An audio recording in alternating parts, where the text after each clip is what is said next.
Assalamualaikum warahmatullahi wabarakatuh. Jumpa lagi dengan saya dan kali ini kita akan membahas tentang ukuran penyajian data.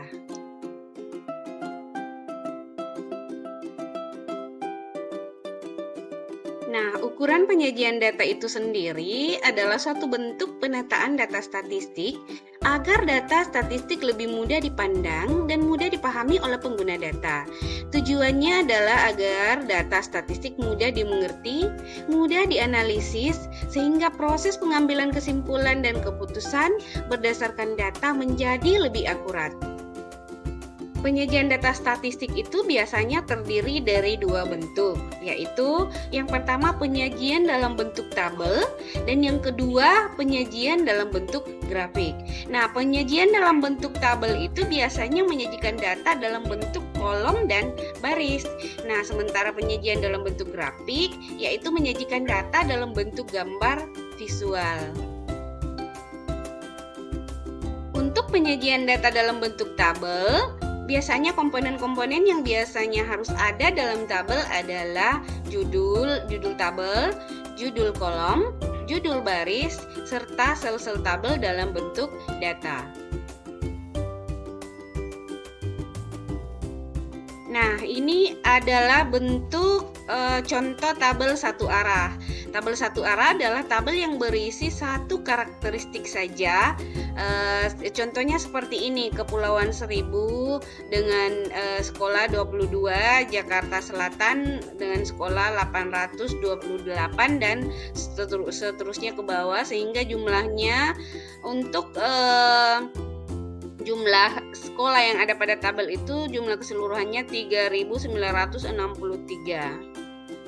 Nah, untuk contoh tabel dua arah itu seperti yang ada pada gambar karena terdiri atas dua karakteristik, yaitu sekolah dan tingkatan sekolah.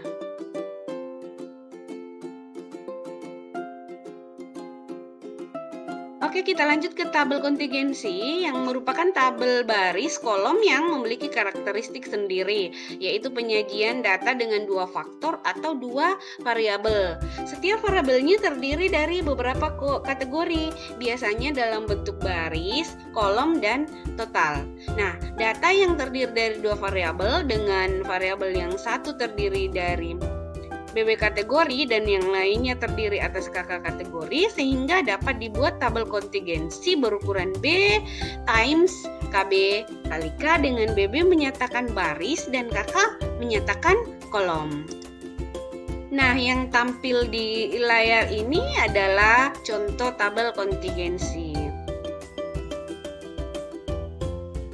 Oke, kita lanjut ke penyajian data dalam bentuk grafik. Nah, grafik adalah bentuk penyajian data statistik berupa gambar-gambar visual. Oleh karena itu, penyajian data menggunakan grafik akan mempermudah dalam penyampaian sebuah data. Nah, jenis-jenis penyajian data dalam bentuk grafik itu ada banyak macam. Yang pertama itu grafik batang. Grafik batang itu merupakan grafik yang terdiri dari batang-batang. Nah, grafik batang dapat digambarkan secara vertikal maupun horizontal.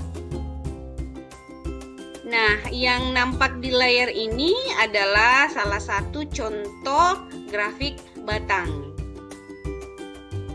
Oke, kita lanjut ke grafik garis.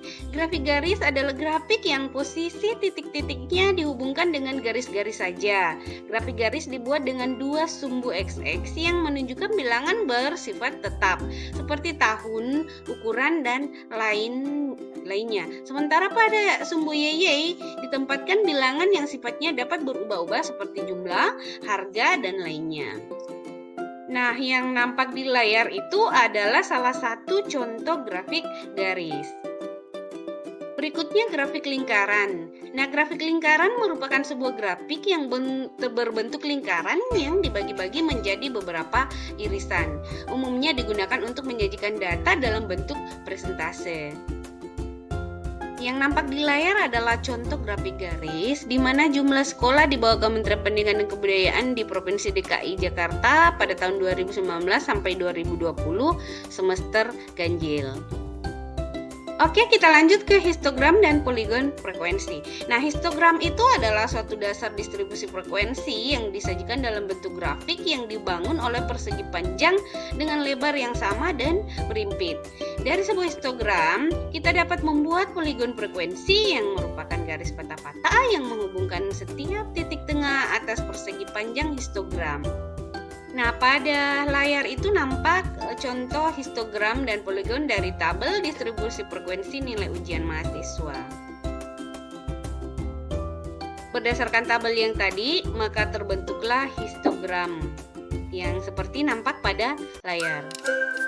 Oke, demikianlah pembahasan kita tentang penyajian data dalam statistika. Semoga bermanfaat dan sampai jumpa di lain waktu.